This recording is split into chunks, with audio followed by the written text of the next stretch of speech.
tal? Buenas noches. Noche picante, Mariano Pinedo, Osvaldo Papaleo, aquí Gabriel Mariotto, en este jueves previo a la presencia del presidente de la Nación, el señor Javier Milei, en la Asamblea Legislativa, senadores, diputados, para escuchar el discurso de Milei mañana a las 21 horas. Así que para alquilar balcones va a estar la oratoria de Javier Milei. Hay especulaciones, cómo va a abordar el tema, si va a descalificar, si va a ponerse violento, si va a ir con la motosierra o va a ir con las ideas, a discutir, a consensuar, a buscar, no sé. Bueno, mañana va a ser un día quiebre en la política de coyuntura de la Argentina, precisamente para saber qué va a ocurrir si la presencia de Javier Milei en la Asamblea Legislativa puede traer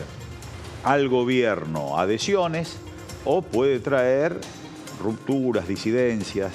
Ahí está antecedido la jornada de mañana por el conflicto que se dio durante toda esta semana entre algunos gobernadores o los gobernadores con el presidente de la Nación a partir de los recortes que lleva adelante precisamente la Nación Argentina hacia las provincias. Bueno, el conflicto con el gobernador de Chubut. Todo indica, pasa el tiempo, se empiezan a conocer las operaciones, se empiezan a ver los hilos de quién está atrás manejando esa tensión y aparece como que el gobernador del Chubut es un poco una suerte de vocero de Juntos por el Cambio, del sector de Mauricio Macri, que empieza a cuestionar el recorte de Javier Milei hacia las provincias. Se aparece un unitario federales ayornado al día de hoy, pero atrás está la posibilidad que Mauricio Macri esté desgastando al gobierno con la intención de generar un cambio en el gabinete y donde el sector de Juntos por el Cambio pueda tener los resortes de los ministerios claves, de los pocos ministerios que han quedado, pero que son claves a la hora de discutir el rumbo de la Argentina. Eso es posible. También se hablan de otras situaciones más tensas en materia de institucionalidad, que no las vamos a subrayar nosotros aquí. Pero si Milei siguiese como presidente después de estos desgastes, en términos de la interpretación de sectores vinculados a Juntos por el Cambio, quedaría como una suerte de máscara de Fernando VII, como se decía en la Revolución de Mayo, la máscara de Fernando VII, como que gobierna a mano en tropo, es una figura que está ahí. Pero el nuevo gabinete intenta entonces manejarle los resortes del rumbo de la Argentina. Y mientras tanto, el Movimiento Nacional Justicialista, el peronismo, la oposición, no la oposición dadora voluntaria de gobernabilidad a Milei, sino la oposición que dice no al DNU, no a la ley ómnibus, mientras tanto está mirando como en un partido de tenis la jugada, las maniobras de La Libertad Avanza y las maniobras de Juntos por el Cambio. El peronismo debería, al juicio de nosotros, que lo hemos conversado y charlado, redireccionar los temas, hablar de los temas, poner blanco sobre negro el rumbo de la Argentina, porque precisamente si Milei lleva adelante las políticas de ómnibus y de DNU, más el plan económico del señor Caputo, está llevando a la Argentina a una dirección muy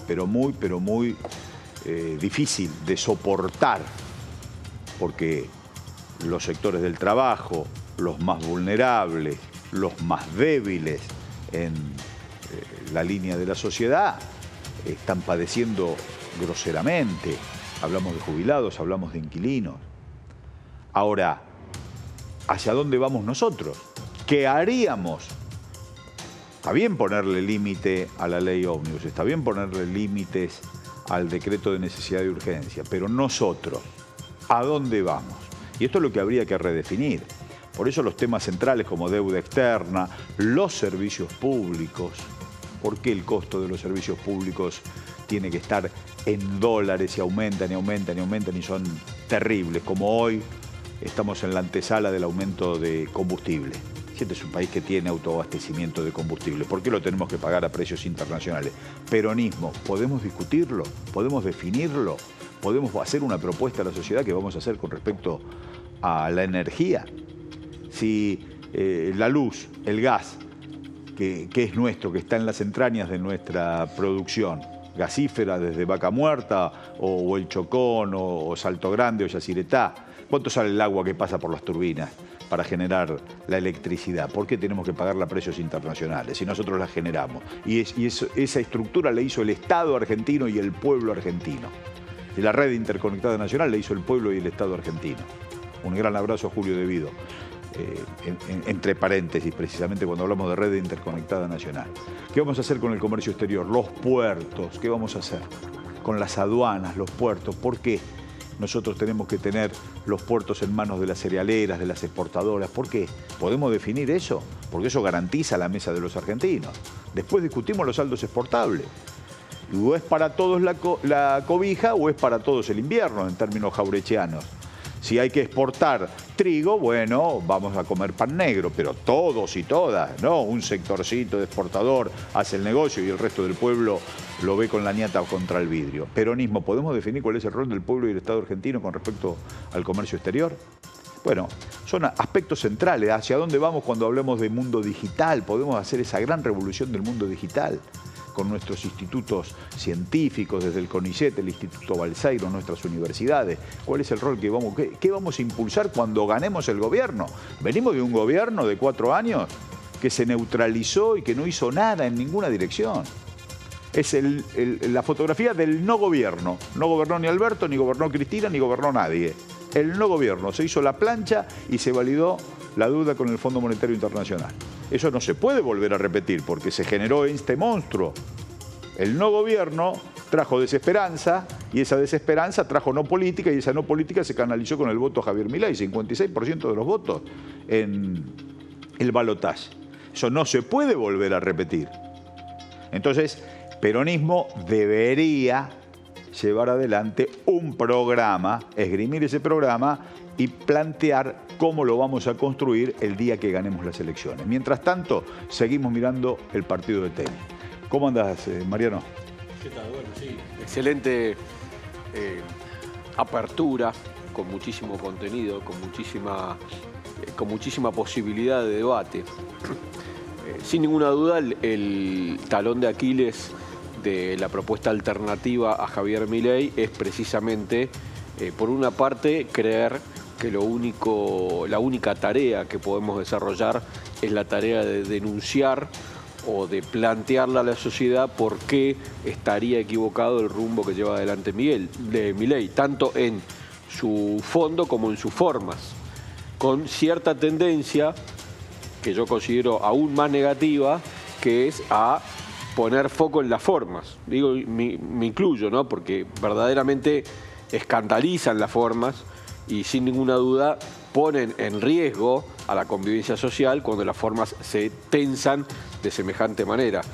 Pero sin ninguna duda, ayer debatíamos un lindo debate con Carlos y con la mesa en función de los mecanismos de opinión o de comunicación que hay que abarcar, más tecnología, menos tecnología, más digital, menos digital.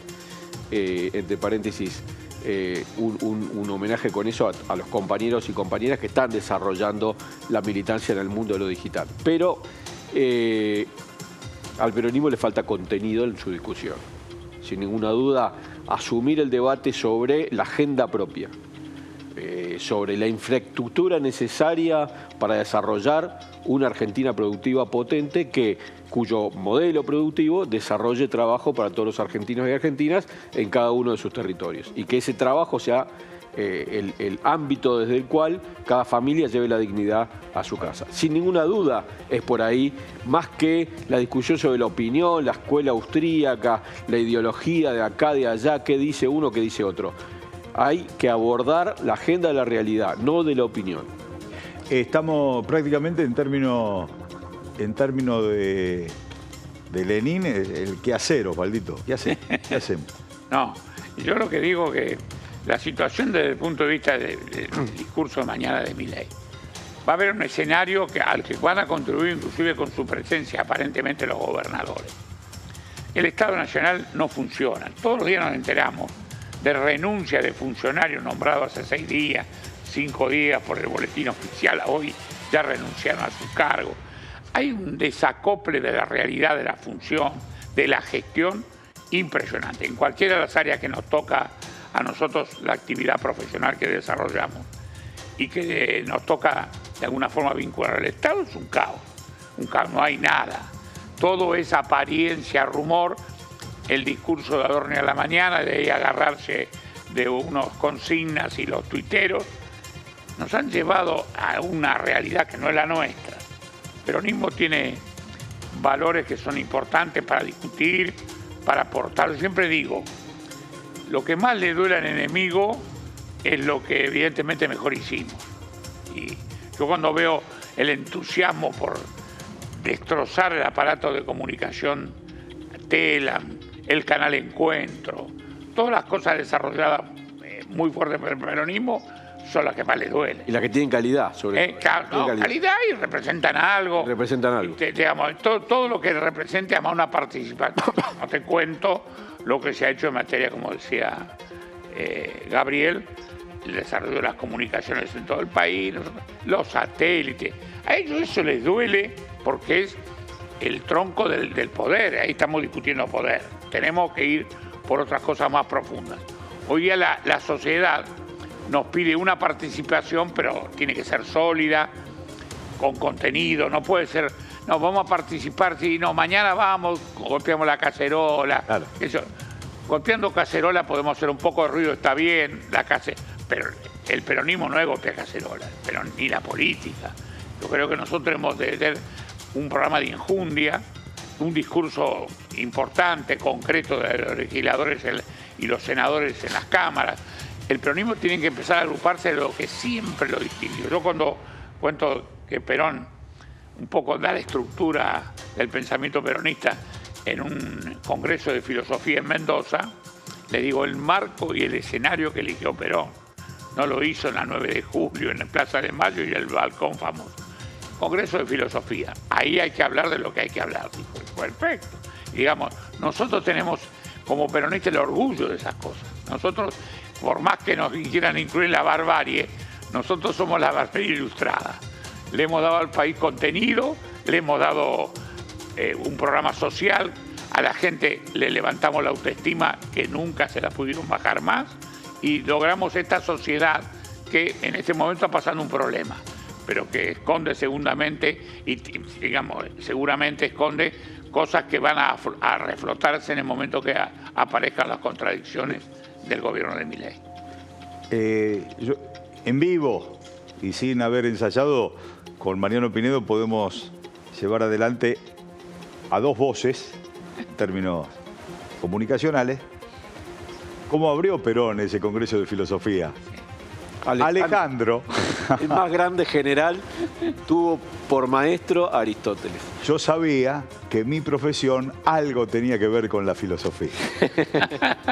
Así abrió. Claro, porque él dice, yo soy general. Sí. Alejandro, el más grande general de la historia, tuvo por maestro a Aristóteles. Claro. Yo sabía que algo... ¿Cómo justificaba la charretera? Claro, ahí. Lo tenía. Qué maravilla. De ahí. Qué maravilla. Por eso está muy bien vincular el Congreso de Filosofía con la autoestima. Exacto. Porque a nosotros nos denigran. Entonces, hoy, como venimos de un pésimo gobierno, un mal gobierno, un no gobierno, donde no se subrayó absolutamente nada en la dirección correcta por el concepto de justa, libre y soberana, hemos caído en esta situación horrible. Ahora, decimos que no a tal cosa, decimos que no a tal cosa. Ahora, ¿qué decimos que sí? ¿Cómo volvemos a enamorar? Porque nos acusan precisamente porque parece que hubiéramos hecho algo.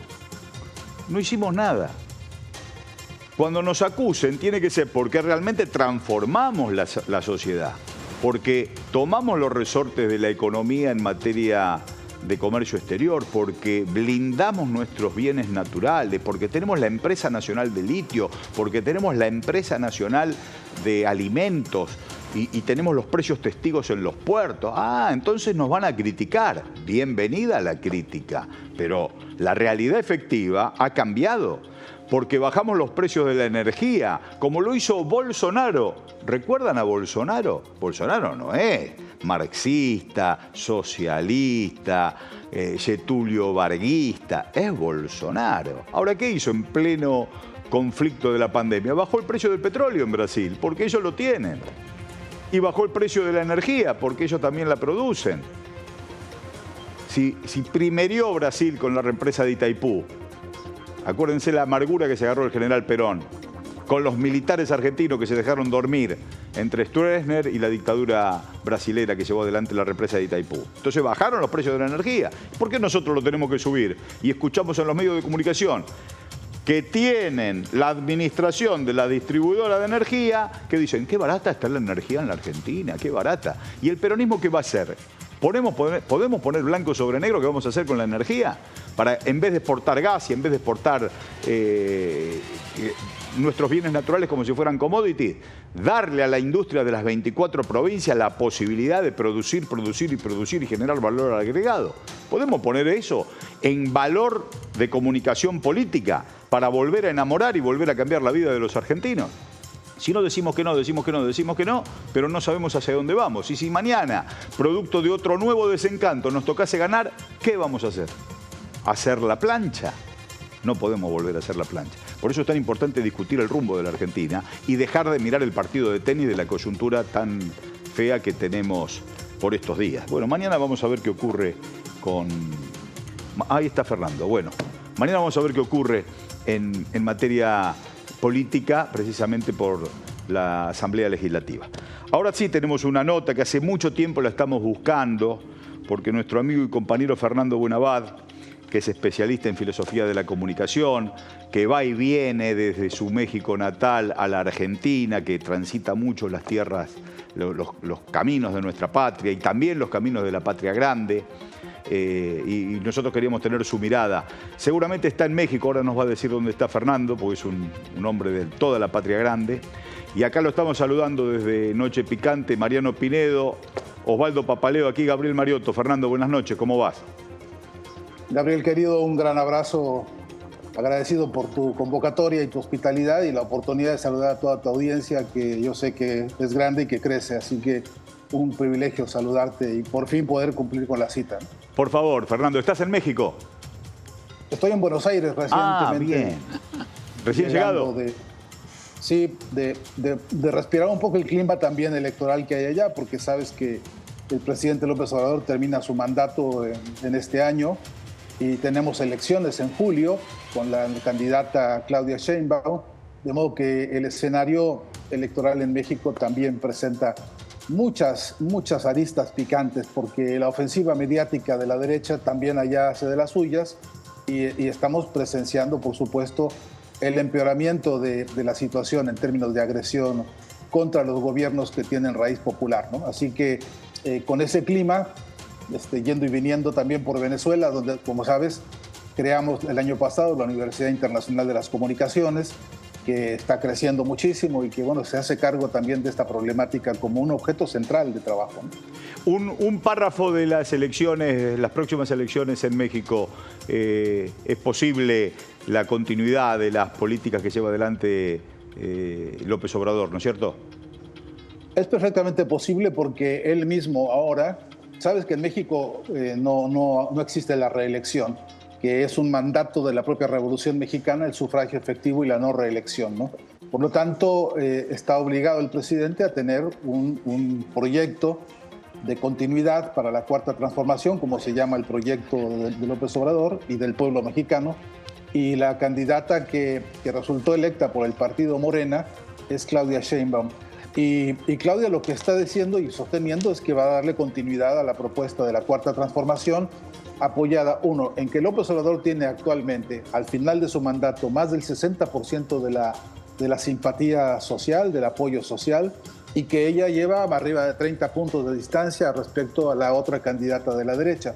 Así que todo hace pensar que de aquí a julio es un porcentaje y una diferencia imbatible, y que además es una diferencia que se está ampliando según pasan los días. Así que estamos todos optimistas porque estamos viendo una probabilidad muy cierta de que el proyecto de la Cuarta Transformación no solamente se sostenga, sino que se profundice.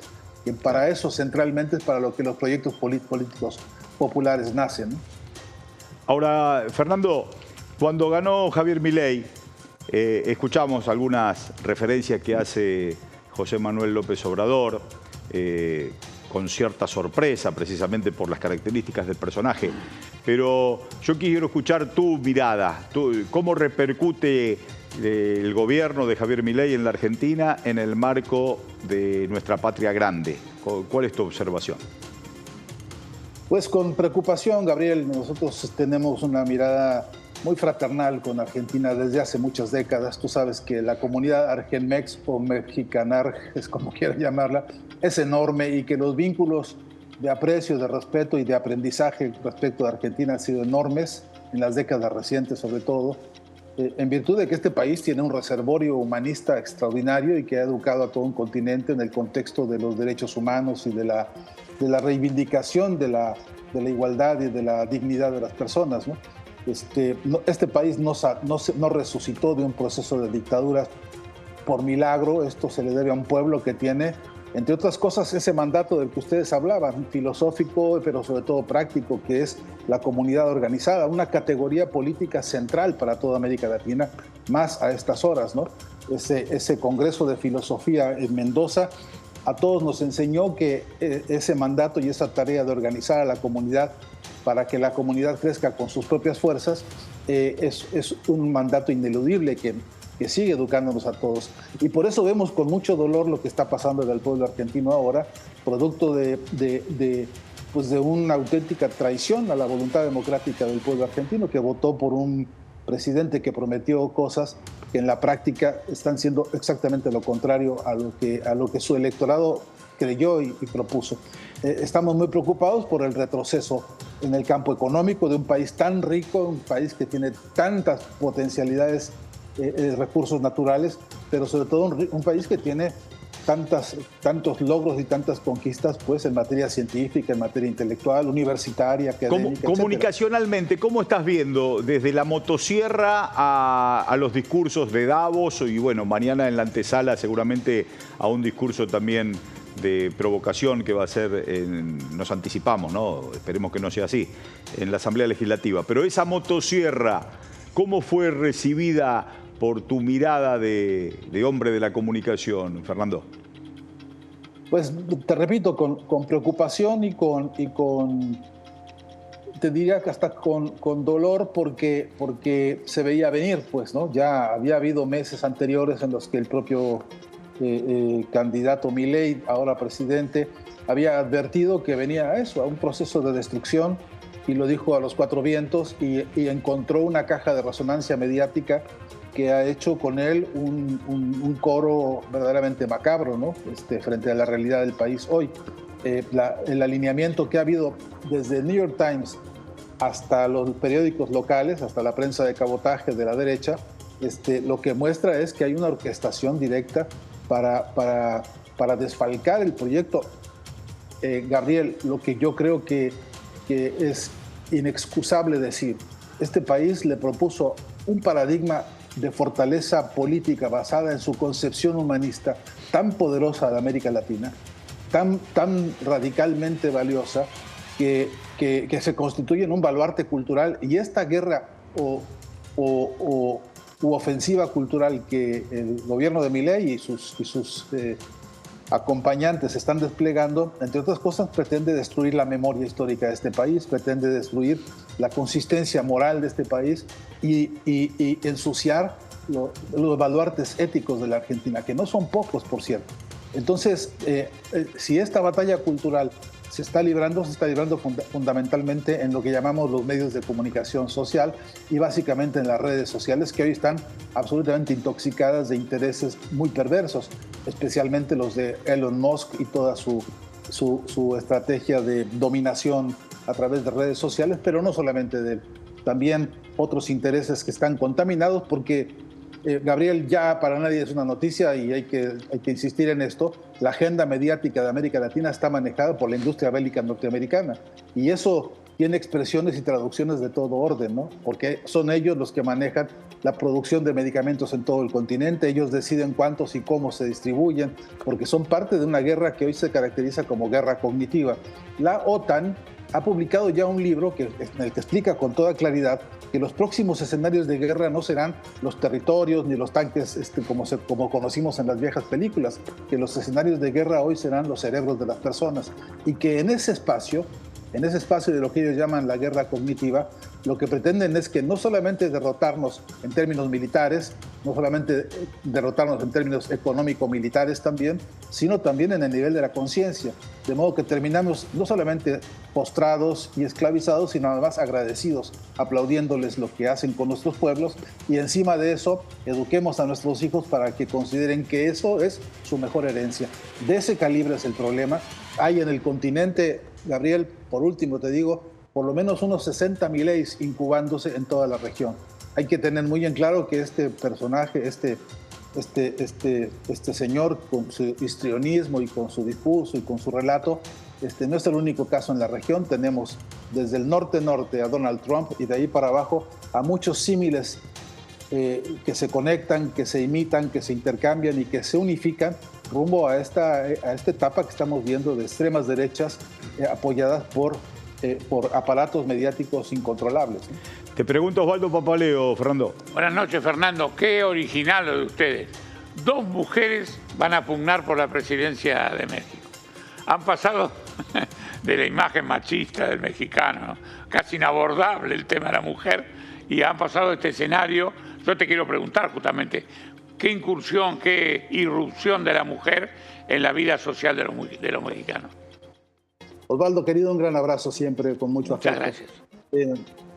Lo que pasa es que tenemos una candidata que tiene un proyecto nacional, popular, social, de gran tradición en la Revolución Mexicana, como es la Cuarta Transformación que encarna Claudia Sheinbaum, y luego tenemos a otra mujer que es absolutamente machista, porque la candidata de la derecha es capaz de reproducir los lenguajes, los modos y los estilos que hemos aprendido a deconstruirnos en la vida política de México en los años recientes.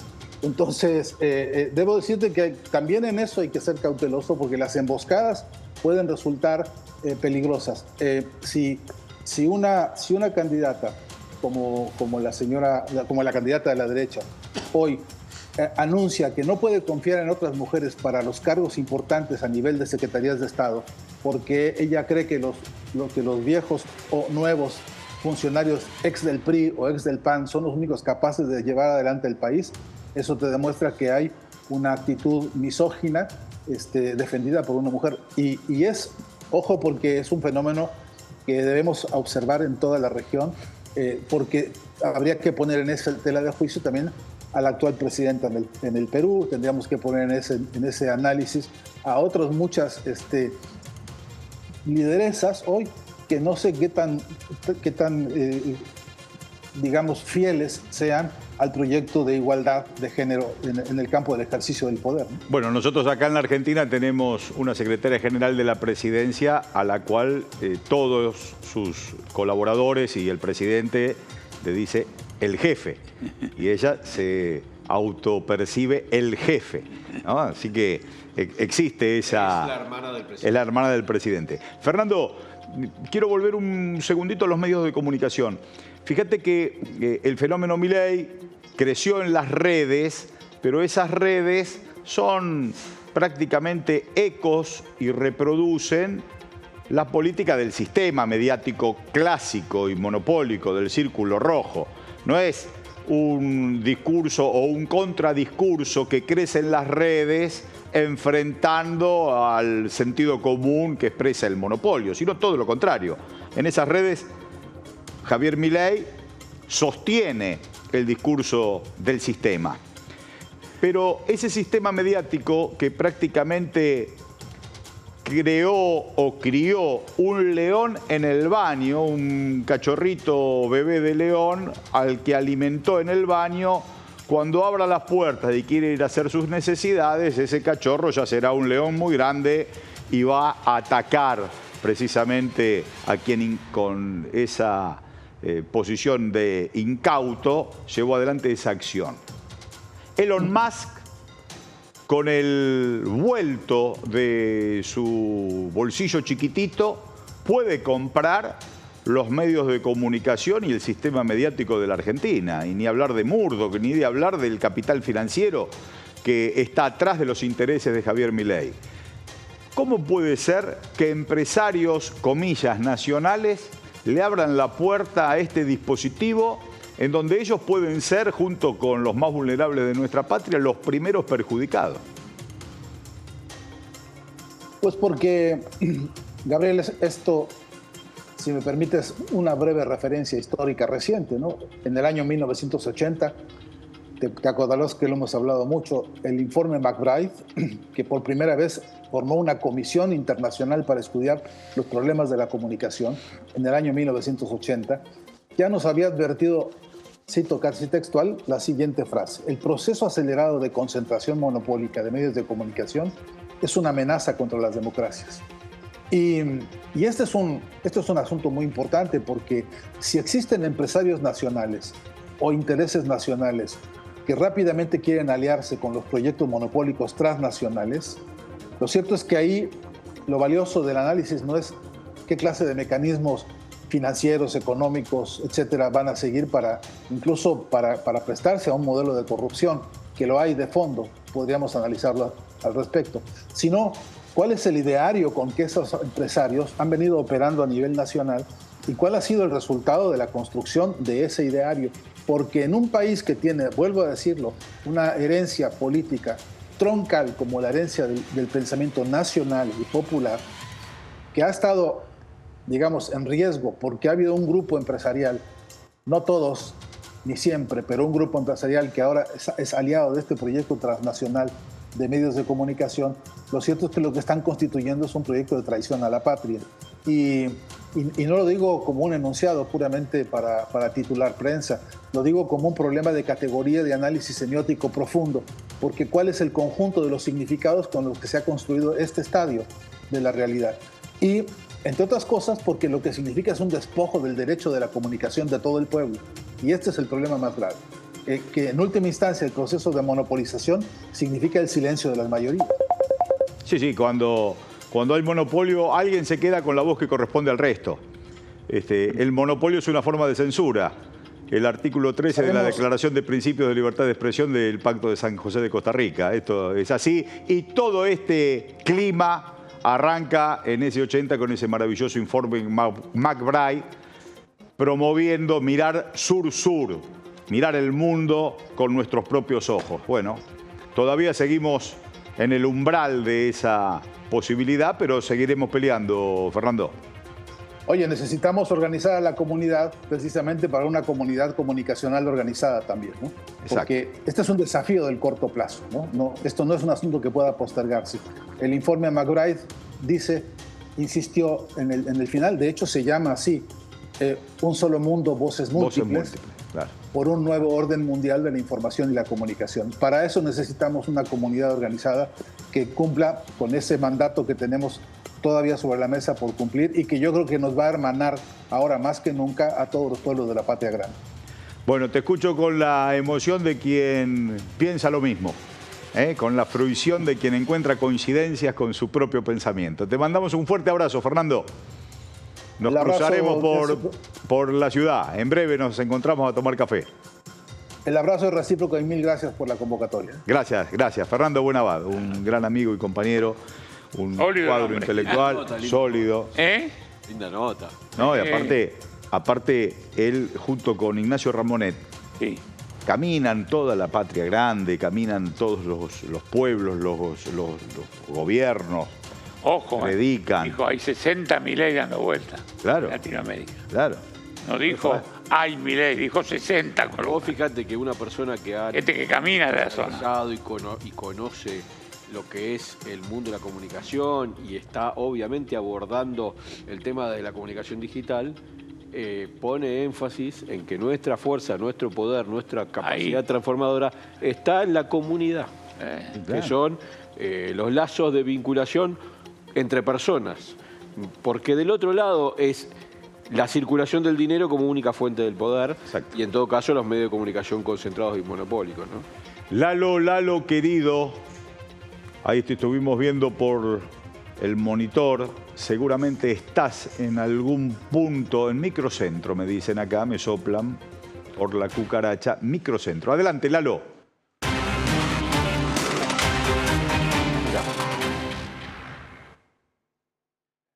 Ahí no lo escuchamos a Lalo, ¿o sí? No. ¿Lo tenemos a Lalo? No te estamos escuchando, Lalo. Sí estamos viendo... Claramente A una ver. pizzería. Ahí se escucha, me dicen. A ver, vamos, Lalo. No se escucha, no se escucha. No se escucha.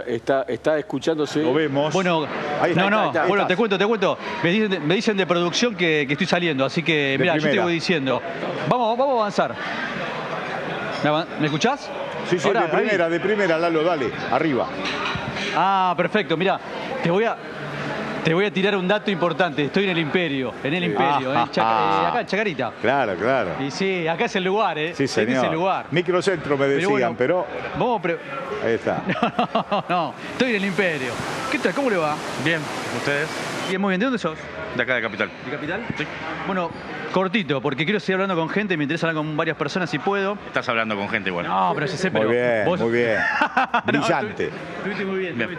Escúchame, el tema de la pizza, el tema de los aumentos. ¿Cuánto pagaste la pizza ahora? ¿Te repercutió? No vino la cuenta todavía, pero estimamos que va a ser salario. Bárbaro, sí. Quiero dejar algo. Hacer un aporte bárbaro. O sea, para las gatitas todo suma. ¿Vieron los aumentos que se están viniendo? ¿Si los están repercutiendo de alguna manera o no más o menos?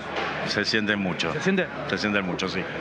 ¿Qué pensás? Viste que ayer se está hablando, en realidad, en algunas agrupaciones hablaron de saltar los molinetes. Mañana, viste, hay una convocatoria. ¿Estás de acuerdo con eso? Absolutamente. La gente tiene que trabajar. Para que te pregunto a vos. Obvio. O sea, el policía no paga boleto. El laburante tampoco. Es así. O sea, los aumentos nos llegan a todos la estamos pasando mal.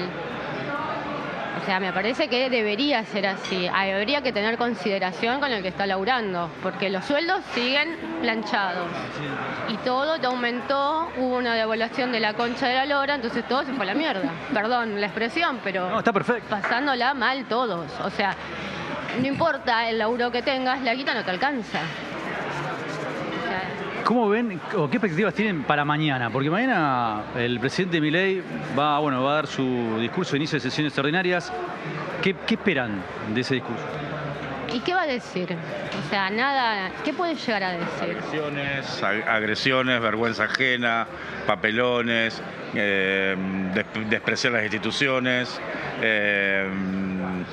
subestimar al pueblo argentino, etcétera, con una asamblea legislativa que lo está mirando, nada más. Nadie pretende que suceda otra cosa que lo que va a pasar, que es el tipo va a ser una vergüenza de apertura. ¿Qué expectativas tienen al final me quedé con ustedes, pero qué expectativas tienen, digamos, de los próximos meses de este gobierno? Que se vaya, básicamente, no.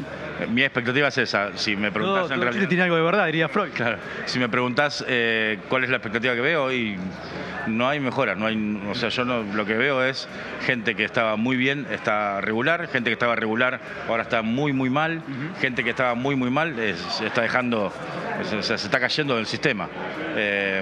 Y no veo ningún grupo social que esté mejorando, o sea, salvo la familia de ellos, que cobra 2,5 millones por mes, no veo ningún otro grupo que esté mejorando. Le preguntás a los mozos, ganan la misma guita que el año pasado, pero tienen el triple de gasto. Le preguntás a un maestro, ganan la misma guita del año pasado, pero tienen el triple de gasto, o menos. Incentivo docente, o sea que el docente está ganando menos. Encima de eso, a los docentes le bajaron el sueldo.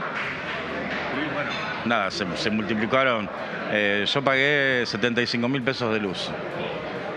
Nada, tengo un departamento de 2 ambientes. O sea, 75.000 pesos. 75.000 mangos porque cometo el error de usar el aire acondicionado. 41.000 pesos de gas. Y ahora se viene un nuevo aumento. Se vienen más aumentos, o sea que esto no tiene techo. Es decir, en algún momento digamos, están exprimiendo a la gente hasta un momento en que la gente diga basta. Mira, no te quiero meter mucho en tu intimidad, pero ¿de qué trabajás vos? O si me gusta mucho tu mirada por el hecho de empatizar con la gente que menos tiene, porque vos tenés de última la chance de venir, sentarte acá a comer una pizza. Hay gente que no puede. Yo soy arquitecto, tengo me dedico a construir. Si me preguntás, la actividad, mi actividad en particular, el 300% se aumentaron los costos para cualquier persona. Es decir, la actividad en general se triplicó el costo. Es decir, lo que antes costaba 1.000 pesos ahora cuesta 4.000. Frente a esto, cuando ya era caro construir en un entorno como el que teníamos antes, ahora es imposible. El sector está virtualmente paralizado, excepto algunas excepciones, pero en general la persona, el ciudadano de a pie, como se dice como mal se dice, el ciudadano de a pie no puede construir, no puede cambiar el baño. Mi amigo tiene que cambiar los muebles de cocina y le sale 5 millones de pesos. Un juego de grifería cuesta 1,5 millones de pesos. O sea que para el bolsillo de la persona que trabaja, la actividad constructiva es nula, no es apta. Entonces, bueno, todos estamos de alguna manera viviendo nuestra propia crisis. La última, el gobierno muchas veces se queda hoy o se embandera con la idea justamente de que la inflación de alguna manera tiene una percepción que viene en caída y lo muestra todo como si fuera su caballito de batalla, o por lo menos esa es mi impresión. Es decir, ¿qué sentís al respecto? Es decir, porque me parece que pasan más cosas en la Argentina que no solo son la inflación, ¿no? Yo te lo voy a poner en un ejemplo muy práctico. Si yo con la economía de mi casa recibo en el mes 1 millón de pesos y dejo de pagar el gas, dejo de pagar las expensas, dejo de pagar la luz, no hago ningún pedido de supermercado, a mis pibes les digo que miren la heladera, pero que no. Entonces, por supuesto que a mí el sueldo me va a rendir. ¿Eso significa que yo estoy administrando bien? No, estoy haciendo un desastre, porque estoy dejando que pasen necesidades, acumular deudas. Bueno, yo creo que en la macroeconomía están haciendo lo mismo. Yo puedo forzar que un número me dé en positivo. ¿A costa de qué? A costa de dejar gente afuera, multiplicar por varias veces el costo de transporte, a sacar subsidios. Bueno, lo que te estoy diciendo, digamos, yo pago un mes 8.000 pesos de luz y al otro mes me viene 75.000. Entonces, ahí es donde está el déficit, el superávit fiscal, en el bolsillo de cada uno de nosotros. Chicos, les agradezco muchísimo. Perdón, te lo saqué un ratito. Está bien, perfecto. Bueno, aprovecho. Quiero que todos esos cobardes que están ahí no quieren hablar. ¿No quieren hablar? Quiero una mesa de... Bueno, se levantaron todos cuando te acercabas. Vamos a hacer un programa para ellos, exclusivamente. Chao, chicos. Sí, Lalo, Gaby, un fuerte abrazo. Seguimos aquí Lalo. Seguimos acá. Vamos a piso que tenemos algunos compromisos. Pero fuerte abrazo a esos compañeros. Disfrutamos mucho de esa nota. Gracias, Lalo. Un abrazo. Qué bien las reflexiones. En este caso, muy sólido. Nosotros a veces... de vuelta son tipos sol. Dame una noche de un tipo... No, perdón. Lo que pasa es que somos malos porque cuando nosotros coincidimos decimos que están bien y cuando no coincidimos... A mí me gustó los datos que dio. Que la grifería cuesta 1,5 palos. Dice, para cambiar el baño necesita 5 palos. ¿Cómo hacemos? Pero lo está diciendo él que construye, que es arquitecto, no está un tipo que está inventando. Eso no significa que se van a gastar 5 palos en un baño, significa que no se hace el baño. No, más bien. Que no se compra la grifería. Bueno, pero más bien. Porque eso es lo que el tipo transmitió. Claro. Perdón. Está todo paralizado. Lo que este hombre transmitió. Me subí al lenguaje. Amigo transmitió. Bueno. Muy bien. Aparte se autorreferenció como gente, porque está muy bien. Dice, quiero seguir hablando con gente. Estás hablando con gente. Claro. Ese concepto, los medios de comunicación lo decimos habitualmente. Hay un concepto que decía una cronista de un medio monopólico. Decía, se va la gente de la plaza y llegan los piqueteros. Claro. Señorita, discúlpeme. El observatorio de la discriminación en los medios. Son gente los que van y los que vienen. La gente es impersonal y neutra. En cambio, después cuando le pones calificativo ya... Claro, porque el observatorio de la discriminación en los medios era precisamente eso, reflexionar acerca de lo que se expresa, transmitiendo el prejuicio ético, estético del cronista. Entonces, reflexione. Lalo no reflexionó y el amigo le dijo, pará, acá hay gente. Tenemos una nota telefónica, por Zoom, qué bueno. Vamos a estar en comunicación con Eduardo Tognoli, que es diputado de Unión por la Patria por Santa Fe. Ya hemos conversado con él en otras ocasiones. Y aquí lo estamos saludando Mariano Pinedo, Osvaldo Papaleo, Gabriel Mariotto. ¿Qué tal, Eduardo? Buenas noches, ¿cómo va? ¿Qué tal, compañeros? Buenas noches. Buenas noches a la audiencia, ¿cómo andan? Bien, te queríamos consultar sobre tu percepción, tu expectativa de lo que va a ocurrir mañana cuando el presidente de la Nación concurra al Congreso Nacional a la apertura de sesiones. Hay muchas especulaciones al respecto sobre el tono, el tenor, los ejes, los conceptos, pero ¿cuál es tu perspectiva desde tu punto de vista? ¿Cómo vendrá la mano mañana? Bueno, hay algo del orden de lo impredecible, ¿no? Teniendo en cuenta el personaje, pero mi percepción es que hay un andarivel en el que el presidente de la Nación, en el que Javier Milei se siente cómodo, y es en ese andarivel que él llama la batalla cultural, y que no es más la continuidad de la campaña electoral, ¿no?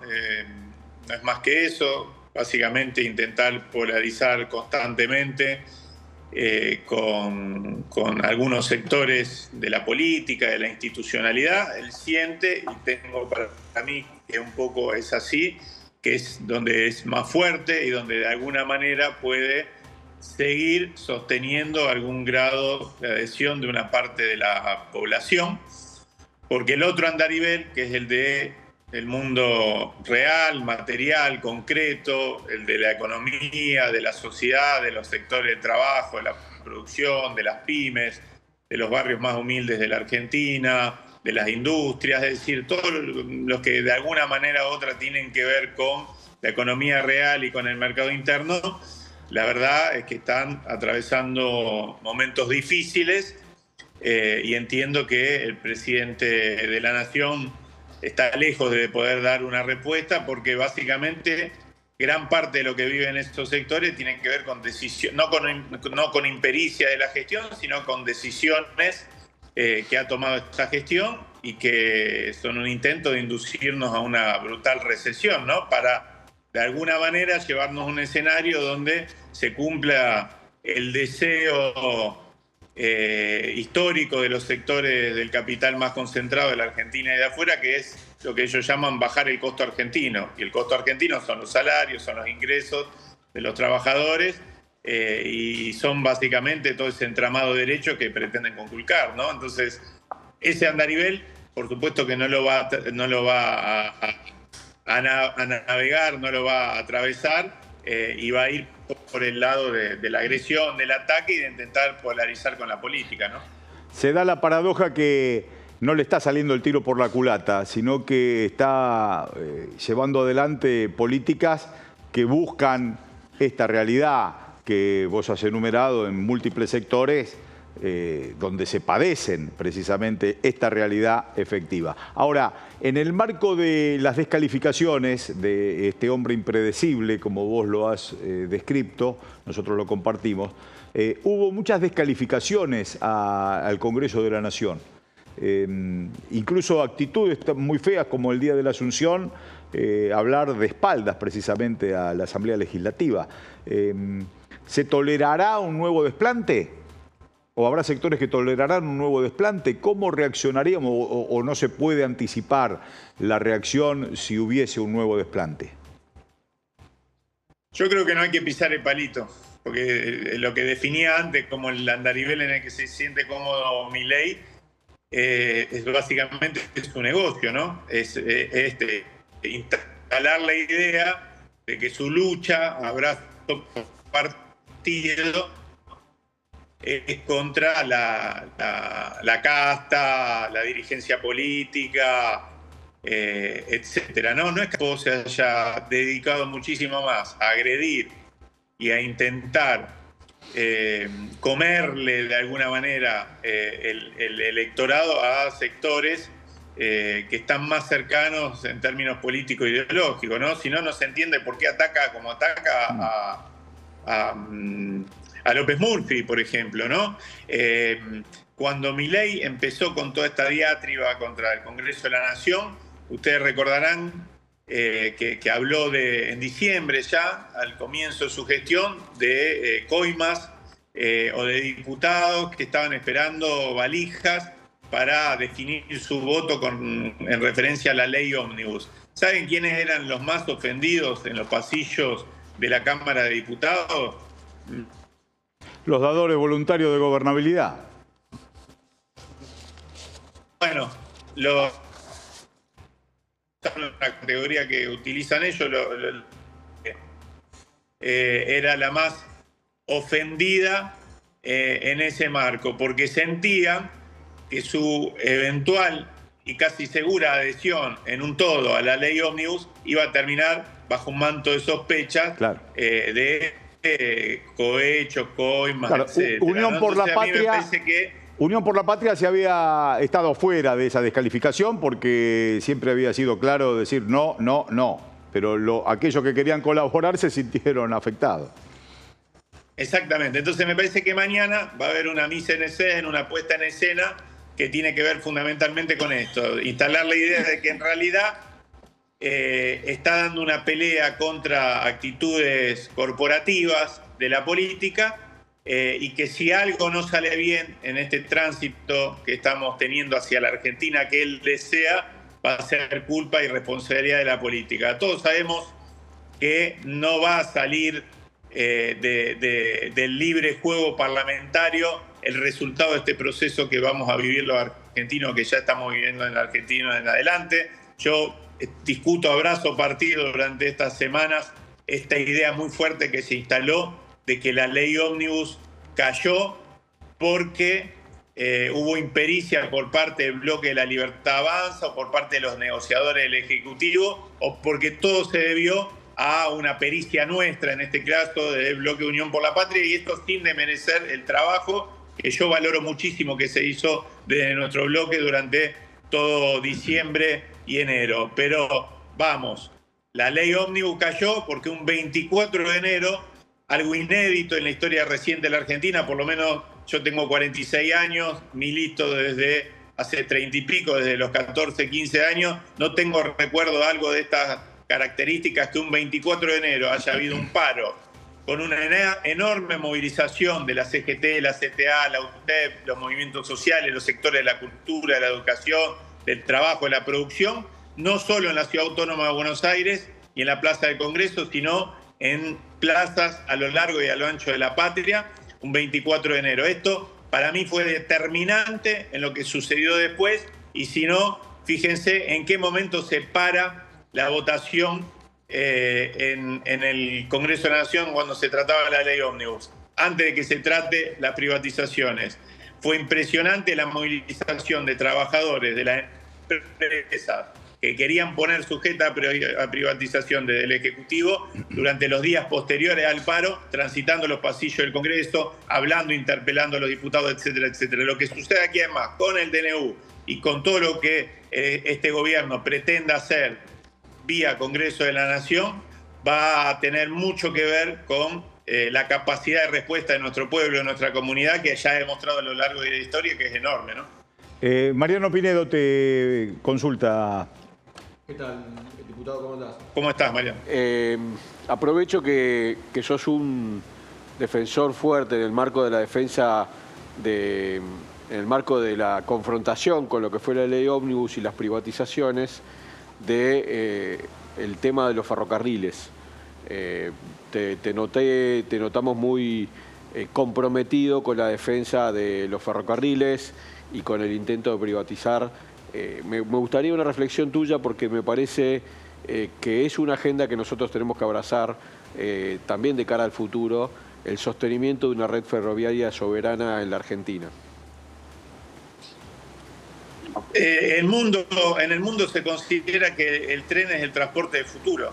El tren en la Argentina tiene muchísima historia para atrás. Mañana se celebra el Día de los Ferrocarriles Argentinos en memoria, en conmemoración de aquel 1 de marzo de 1948, cuando el general Perón finalmente hizo efectiva la nacionalización de los ferrocarriles británicos.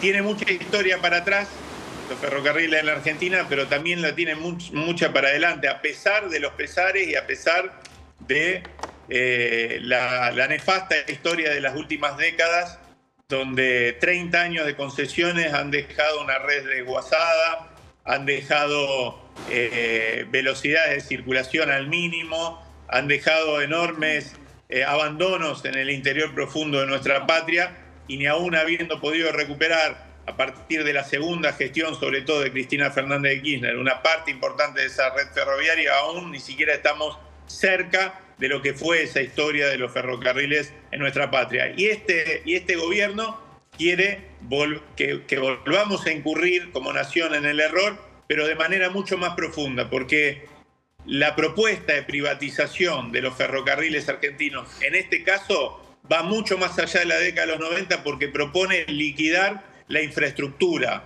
Miren, no hay un solo país de esto que muchos de nuestros adversarios políticos se llenan la boca y dicen admirar. No hay un solo de los países capitalistas centrales, ni de los países emergentes que tienen grandes extensiones de territorio y por lo tanto utilizan el tren, que tenga su infraestructura privatizada. En algunos casos sí ha habido experiencias, y hay experiencias de privatización de la gestión operativa, como sucedió en la década de los 90, y repito, fue desastroso en la Argentina. De infraestructura, solo Inglaterra lo hizo durante la década de los 80 y tuvo que volver atrás. Ni siquiera fue Margaret Thatcher, la criminal de guerra de Margaret Thatcher, la que lo hizo, porque no se animó, porque le pareció demasiado. Fue la gestión conservadora que le siguió. Bueno, este gobierno quiere ir por eso que fracasó, por ejemplo, en Inglaterra y fracasó en el mundo. Quiere entregar cuantiosos recursos en materia de infraestructura y también, y que me parece que es lo que está de fondo acá, enormes extensiones de tierras públicas, ¿no? Y dejarnos a los argentinos, en algún caso, sin la posibilidad de movilidad cotidiana que tiene, por ejemplo, todo el AMBA, ¿no es cierto? Todo el conurbano bonaerense y la ciudad autónoma de Buenos Aires. Y en otro caso, con dejarnos sin la posibilidad de recuperar lo que alguna vez fue un tesoro para la movilidad de otros lugares del país, ¿no? Ya no estoy hablando de trenes de larga y media distancia, sino de trenes metropolitanos. Nosotros en Rosario, lo que sucedió en otras partes del país en la década de los 90, ya lo sufrimos durante la última dictadura cívico-militar. En diciembre del año 1977, de un día para el otro, la dictadura cesó con los trenes metropolitanos que venían a Rosario con todo el sur de la provincia de Santa Fe. Es como si mañana, yo siempre le digo a los bonaerenses y a los porteños, es como si mañana terminan con el San Martín, el Roca, el Mitre, con todos los trenes que unen a toda esta zona del país. Sería invivible y sería imposible el traslado de millones de compatriotas, y lo vimos durante el necesario paro que hizo la fraternidad la semana pasada. Bueno, eso todo, si privatizan nuestros trenes, cesa la posibilidad de, en algún tiempo, recuperar esa forma de movilidad que es económica, que es ecológica, y que en el mundo es considerado el transporte de futuro. No, te escuchamos con mucha atención, nos tenemos que ir lamentablemente, pero compartimos. Perdón. Estuviste brillante. Que me apasiona. Brillante. Brillante porque es maravilloso, y aparte subrayás que los países centrales tienen un manual propio y nos mandan un manual distinto a los países de la periferia. Y los gerentes de la colonia compran el manual de la periferia sin mirar lo que hacen los países centrales con los resortes de su economía, y con este caso el tren, que vos bien lo has subrayado. Se cumple el aniversario de esa gesta que hizo el general Perón, y nosotros acá también le ponemos una flor a Raúl Scalabrini Ortiz, que fue quien impulsó intelectualmente la posibilidad que nuestros trenes en manos nacionales era recuperar los resortes de la economía. Y seguimos peleando La misma batalla, seguimos peleando. 70 y pico años después, la misma batalla. Qué cosa increíble, cómo nos hacen volver. El pasado se recrea en nuevas formas y bueno, la batalla habrá que darla. Muchísimas gracias, Eduardo. Te escuchamos con muchísima atención y subrayamos cada uno de los puntos que dijiste. Gracias a ustedes, le mando un abrazo muy grande. Gracias, gracias. Un fuerte abrazo. Gracias, hasta luego. Bueno, esto de hacer programas de televisión y conversar con quienes dicen las cosas que nosotros pensamos es muy simple. Para nosotros, no sé qué pensarán los televidentes. Empezamos por la comunidad organizada, terminamos con los trenes, bastante bien. Para los que dicen que no somos peronistas, bastante Para bien. homenaje a Scalabrini Ortiz. A Scalabrini Ortiz, claro que sí. Han vuelto, son los mismos, decían Scalabrini Ortiz en 1955. Nosotros lo podemos decir hoy y seguramente mañana lo vamos a volver a decir. Han vuelto, son los mismos. Bueno, nosotros también volveremos. Volveremos el lunes en este caso, porque mañana viernes descanso de compañía. Gracias, hasta el lunes. Gracias.